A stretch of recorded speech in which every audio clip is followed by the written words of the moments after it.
We're going to go ahead and go through my best albums of 2026 so far. This is everything that I have listened to this year up until the very end of June.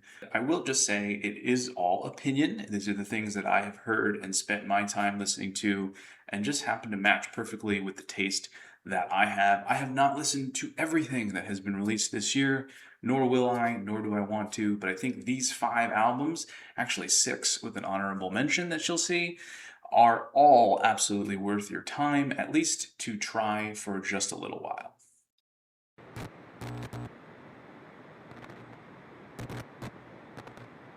At number five, we have Wasted on Youth by the Molotovs. I listened to this album for a couple of months this year without realizing. I had the sense, and I don't even know why I thought this, that the band must have been some, veteran 20-year British rock band that I had just never heard before for some reason. And only just before writing this best of list did I discover that actually this is their debut. This is a young brother and sister duo. I guess the best compliment that I can give them is that it sounds like a veteran band that has already figured out how to hone their craft. It is a very impressive debut, a very impressive album. There are a number of tracks here that do really cool stuff, but overall, my sense was that the album was a little samey and for the most part just doesn't grow in any direction that makes me feel like they've got some special sauce. That being said, again, for a debut album, it just rips. It's really excellent, and if you are into the type of, I'm going to say more like pop punk type music, this is absolutely worth a listen. Some of the tracks that really stand out to me here, the first track of the album, Get a Life, is a total cherry bomb. It is a little miniature blast of a song. It's the first Molotov song that I've ever heard, and it sort of defined their sound immediately for me. Fast-paced, pop-punk, fun, punchy stuff. Daydreaming is the follow-up to that. It is a genuine standout on the album. They learn to space things out a little bit more, let the song breathe a little bit more. It speeds up, it slows down, and yes, there's even a little bit of keyboard in there that's just having some fun in the background. This is the kind of foot tapping, windows open, sing along kind of track that just honestly has as much energy and as much rock and roll style as the opener does. Come On Now has a Red Hot Chili Peppers inspired bass line. It's a tone straight out of one of Flea's instruments. We've got all these cool little vocal accents dotting at the precise moments, kind of chirping into the song in and out. Guitars reaching through the arrangement in this really cool, like space rock guitar solo near the end that honestly adds some really good variety. There is an acoustic track here, Nothing Keeps Her Away. It doesn't exactly play to the band's strength, and honestly, this ended up being a speed bump for me somewhere in the middle of the album. It feels like they made it just to check a box, like, hey, we've got to slow it down, we've got to mix it up a little bit, got to have something other than this fast-paced, jet fuel of music that we've been making so far, and it just didn't quite hit for me. That being said, what follows it up, the title track, Wasted on Youth, is the album's best song. This is a really complicated arrangement, I think for them at least, that has just a beautiful, energizing rhythm and this really cool kind of punchy English snarl vocal delivery that just has a lot of character to it. And it feels like something that, again, don't know this band very well, but it feels like something they can uniquely call their own. There's an amazing guitar solo that just melts the song down at the very end, and it introduces an entirely new guitar tone that we hadn't heard before. So really cool stuff on the title track. Geraldine has been stuck in my head as an earworm since the minute I listened to this album. Extremely catchy vocals. Rhythm of Yourself sounds a little bit like an Arctic Monkeys song, matching sort of what Fluorescent Adolescent guitar tone. Another sing along, it's really empowering. The message is clear, and maybe the message is clear for the whole album. Be yourself, right? That is what is coming through on this track and on the album in general. I found the drumming on this record to be kind of its secret weapon. You've got all these little unexpected fills and timing choices that just really elevate it beyond a basic kind of grinding breakneck punk, which is what it could read as.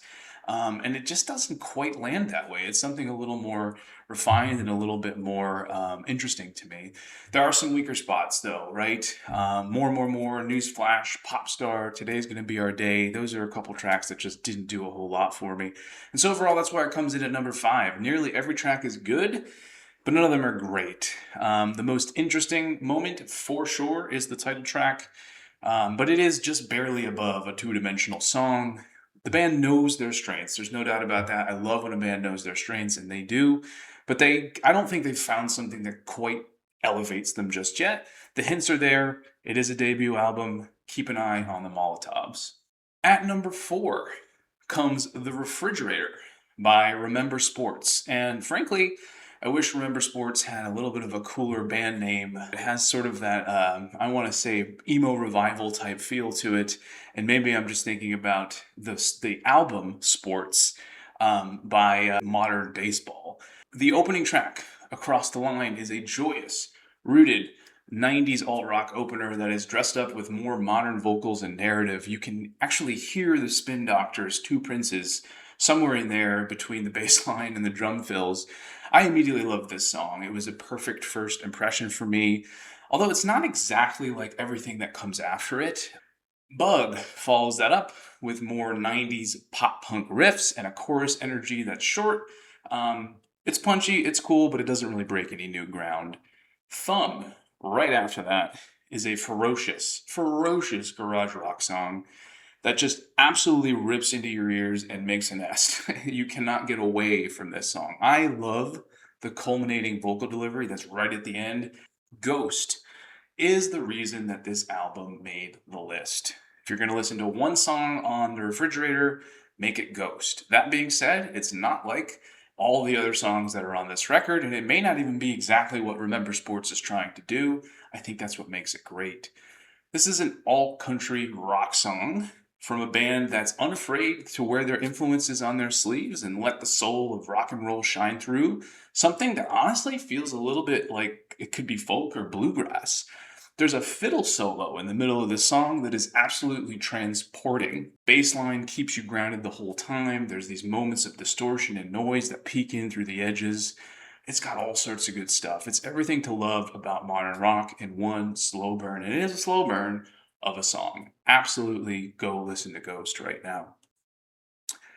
Roadkill sets up its conceit immediately, and then it makes you wait 4 minutes for the payoff. It is a metronome-driven song with keyboards that are buried in the back and all these rhythmic deliveries of banal phrases. It's interesting vocal work, honestly. It takes a listen or two to actually land, but it did eventually land with me.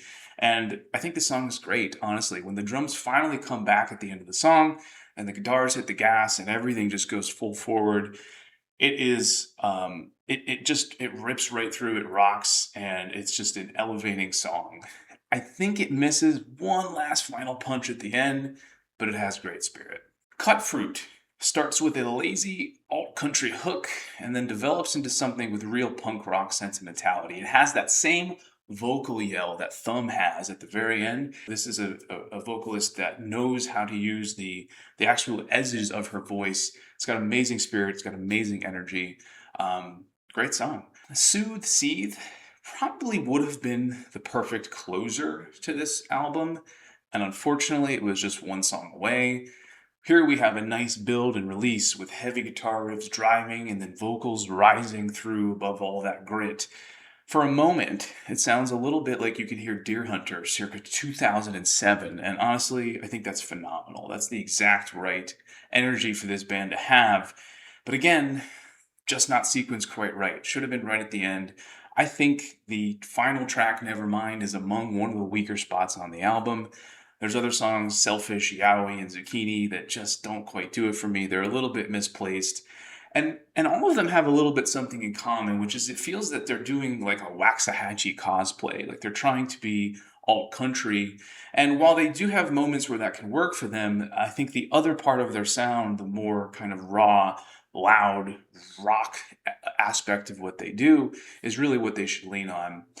The verdict here is obviously This band wants to kick ass. They want to write 90s inspired garage rock. They want to fuzz it up and grab you by the throat, and they should do that.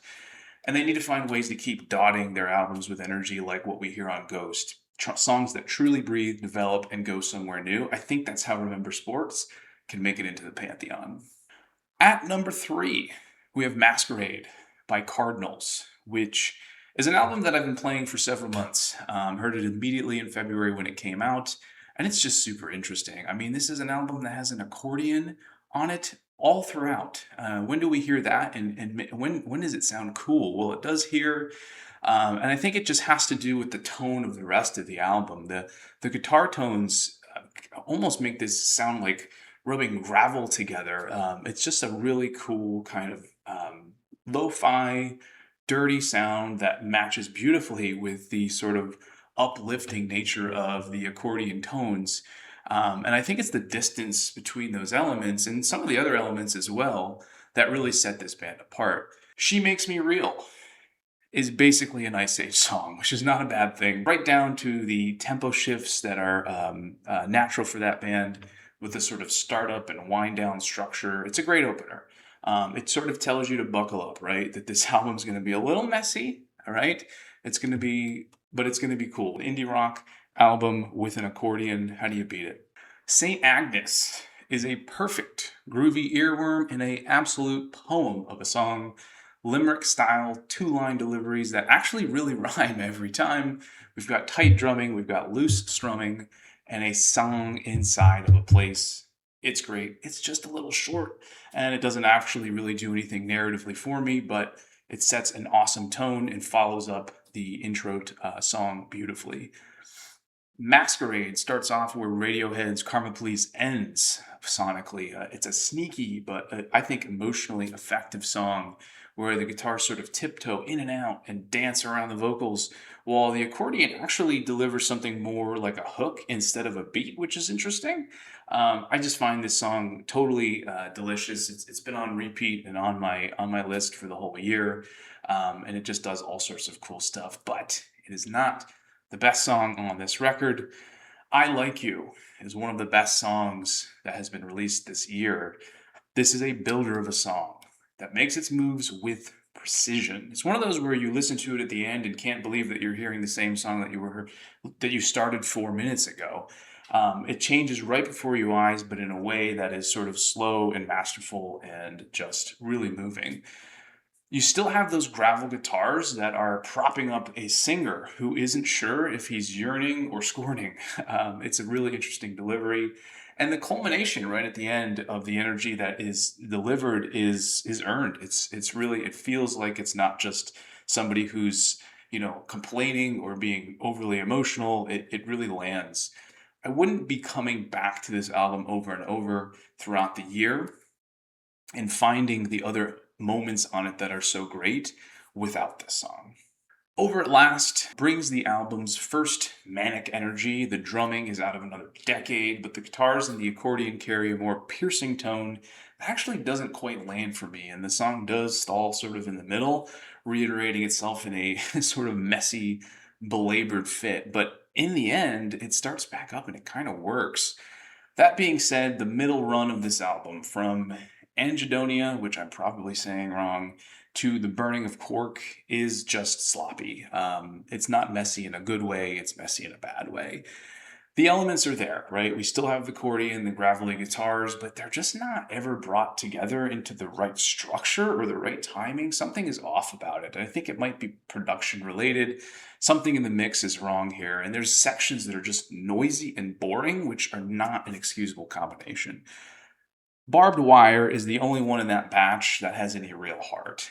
But at the very end, you have As I Breathe, which is an effective closer and a real slow burn, but an amazing song, in my opinion. One of the better songs that's been released this year.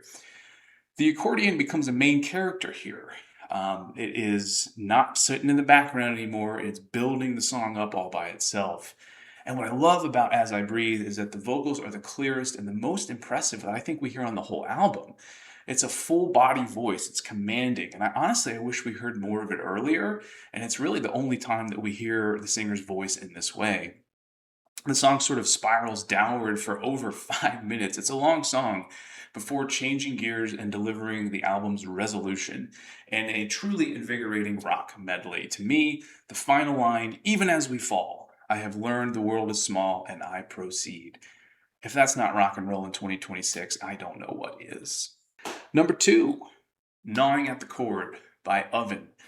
Thermal Fuse opens with fuzzy, hot guitar licks that are oppressive clouds of humid southern rock energy. You've got a dissonant keyboard that was layered in that brings anticipation and groove, and the vocals are super witty. But pitching a vocalist, a singer who is obviously kind of fed up with something. You can just hear it at the edge of his voice. And the result is a hard nosed, riff fueled stomp of a song that makes the picture immediately clear. This is going to be big, it's going to be loud, witty, southern guitar rock. Abbreviated is, I'm pretty sure, about O.J. Simpson and how weird it would be if the singer's parents had named him O.J. when he was born just before O.J.'s incident in '94. Crispy, catchy chorus on this one delivered with wit and precision. That line, "They almost called me OJ," over and over again, is just super catchy. And that oppressive guitar tone that we heard in the first song lives on in a slightly different fashion here. Shining Ear to Ear cements it. This record is going to be driven by loud, fuzzy guitar and witty lyricism. The drums and bass here exist for structure and pace and for nothing else. They are not the heart of this album. It's the guitars that are on.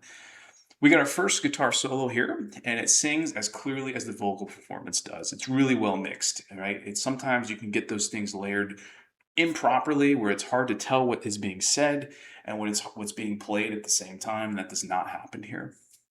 The song also plays with the tempo a little bit, and to me presents a little bit more of a complicated arc than the absolute persistent heaters that are right before it. Sweet Singin' Billy is a pivot. The guitars chill out, they're a little more melodic, and it's a more vocal forward song, guitars accenting rather than driving the car. And we get horns for the first time on this. There's a sense of real melancholy on this song, but overall, it's a competent diversification of the sonic art of this album, so I think it belongs. Dishes at track 5 is the song that really fully sells the album, and it uses the techniques of all four of the first tracks together. We've got a persistence to this, but not a smothering nature. Multiple guitars presenting different ideas, keyboards that are uplifting, vocals pivoting with high and low emotion. It's all there. Lyrically, I think it's a grand slam. That line, "I'll kill time till the clock begs for mercy," is just brilliant. This is a man grappling with stagnation, boredom, the empty promises of modern life. The ending, to me, supports the album's whole entire feel. Yeah, it can be fun, it can rock, but it's about pausing and reflecting, not just marching forward. Feeling the Pull opens with new ideas, a swimming kind of silvery guitar tone that has a little bit of reverb on it, or maybe it's reverb on the vocals that I'm hearing, that they bring up kind of in a placid way through the beginning of the song. And then all of a sudden, we're hearing about fantasy football, and the horns come trickling back in, and I'm fully hooked. Even though nothing really crazy is happening, it just builds and builds and builds until about 90 seconds left. We hear the heaviest guitars possibly on the entire album erupt from the bottom of the song, and it pushes into what Oven does best to me, a rock and roll beat drop, if nothing else. It is impossible not to tap your foot to it. Embarrassing is an old alt country song and a good one. Vocals are the rhythm here. This is brute force songwriting. It gets the cowboy out of me. It drags a little bit at the end or maybe in the middle, and it never really advances in complexity. It is what it is, a basic kind of country song. So to me, 4 minutes tests that, and it could have been a little bit shorter, but it's very well executed. Crows is punchy, but probably the clumsiest song on the record. It seems like the mix is off, and actually, the mix feels a little bit off for the next couple of tracks to end this thing, and it's the first time that the production didn't seem exactly spot on. It's a little hard to tell exactly what he's singing here, and there are moments that just sound a little bit too similar to what we heard before. And I know that happens when you're on track 8, but that is a reason to try to do something a little bit different, and we just don't really get it here. Adam Up There feels similarly muddled, and to me it falls a bit flat, but it's still competent at what it's trying to do. And really, I think that's the story of this whole album. This is an artist who knows his lane and executes in it. And so if you can get into oppressive guitar riffs, witty, waking like lyricism, and if you like a southern rock tone, then you're going to love Gnawing at the Chord. The closing track here is an anthem on the front half and a fiddle-driven melody on the back, as if Oven is saying one last time, come love this, sing along, groove, bop, stomp, and croon here in this life with me. Before we get into our number 1 album of the year so far, I'm going to have a single honorable mention, and the only reason it's an honorable mention is because it's an EP. It is West Side Cowboys' So Much Country Till We Get There. Really, truly, the only reason it's not number 1 or 2 on this list is because it's not an LP. However, the LP is coming later this year, and I couldn't be more excited about what West Side Cowboy has to share with us. So we'll hear a little bit more about that when it comes out in August. I would say that the defining feature of this whole band is their vocal split. We have a male and female leads that sort of link together effortlessly and interchange across the songs, deepening the full sound at moments where they're sometimes not expected to change course, and one replaces the other, backs the other up, flips around. It's so cool. And I think this EP does it great in just about every spot.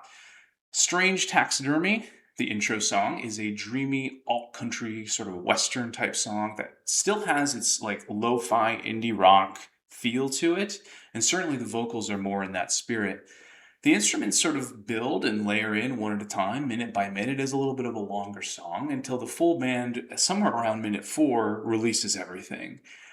To me, it reads almost like some, I don't know, Irish or English folk song that then starts to morph into an artsy lo-fi jam. It's really cool. It evokes longing and melancholy and a hint of regret, and honestly, one of the best songs that I've heard this year. Can't See, on the other hand, might be the best song I've heard this year. The male vocals lead this one, and there's 2 rhythm guitars that are giving the sense of a car moving, slickly careening around turns. The drumming is crisp and cool and absolutely requires you to tap your toes. It is Western-inspired whammy bars stretching out in the middle of the song. That lyric, the world is waiting for you, you don't need a head start, over and over again, it crowns the chorus. And then there's the female backup vocals that are layering in. There's got these little tasty drum fills, and just the whole thing coalesces. It all moves forward in one direction.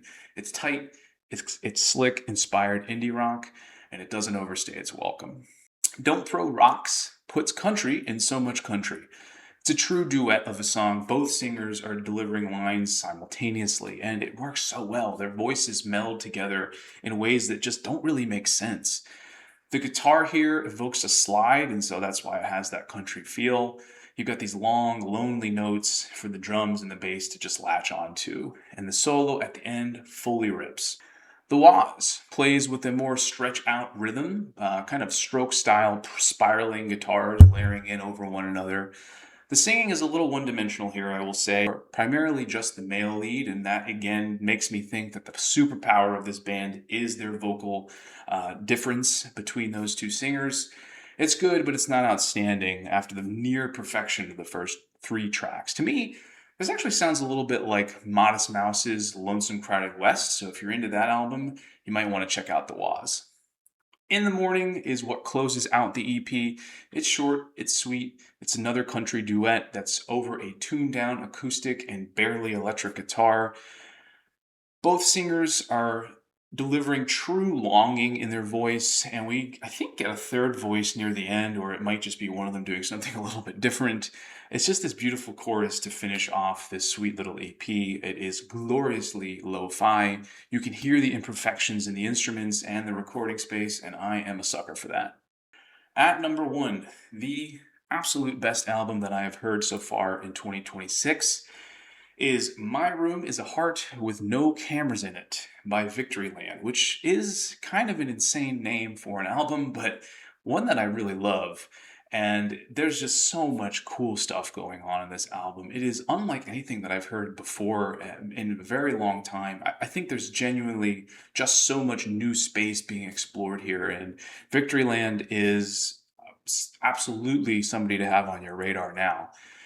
Here I Stand is the opener, and it just swings in with this childlike keyboard and this drumstick tapping at the edge of a snare. It sounds like you're playing on a Fisher Price set, but it works. There's this calm acoustic strumming and vocals that stretch and layer and yawn over each other in a sort of warbled tone.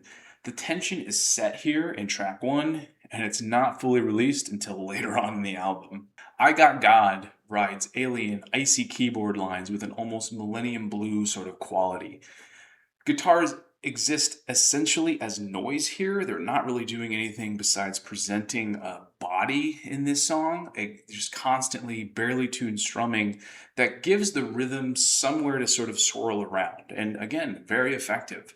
There's these electric flourishes on the edges, lullaby like chimes, layered, longing vocals. This is a dream of a song.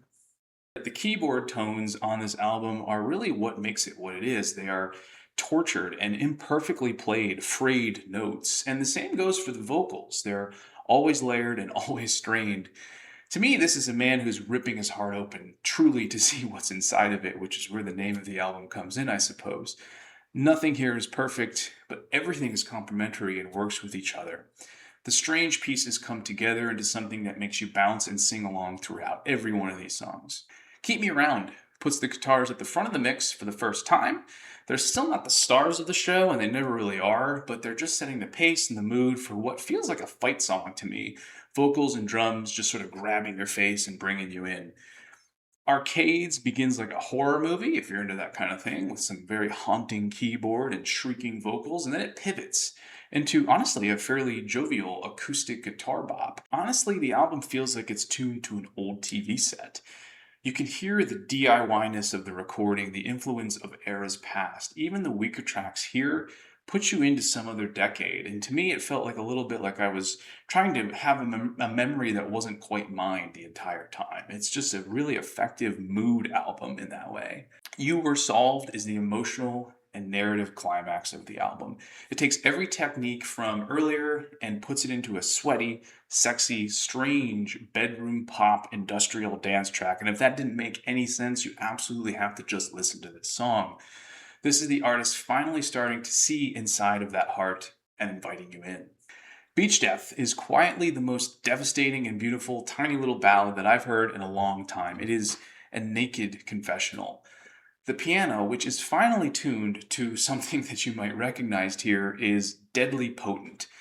There's this line, "Oh, mirror inside, settle down. Somebody is watching us." How can you not feel that? Putting on some kind of mask because you know what's on the inside cannot be seen for what it really is. And then later, there's the line that I keep singing to myself over and over again this year: "Spending money makes me feel good. Settle down," yelled over and over the piano in a sort of growling, sparse bass line. It is, again, another perfect mood of a song. It's not even really a song at all, it's a poem, and I can listen to it endlessly. Fits closes with a 6-minute noise soul journey that evolves a tiny, itchy guitar hook into a full argument with itself.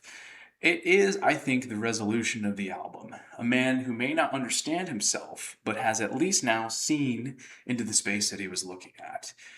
And the song is a bit of a fit. The title definitely matches. To me, I think the question is, what else can we do but throw a little fit once we really truly see ourselves for what we are? The verdict here is that Victoryland proves that there are no cameras inside of our hearts, and you have to be there to see the important things. This is a raw, inspiring album that truly brings you to spaces that you haven't visited in a long time, maybe ever at all. Take the time to listen to this once or twice. Give it a little bit of your attention. It is worth it. So there you have it. Those are my top albums and one EP for the year 2026 so far. I know I've missed things, so tell me about them in the comments. I'd actually really love to hear some of the stuff that I have missed and is worth listening to, especially if you think any of it relates to any of the music that is on this list.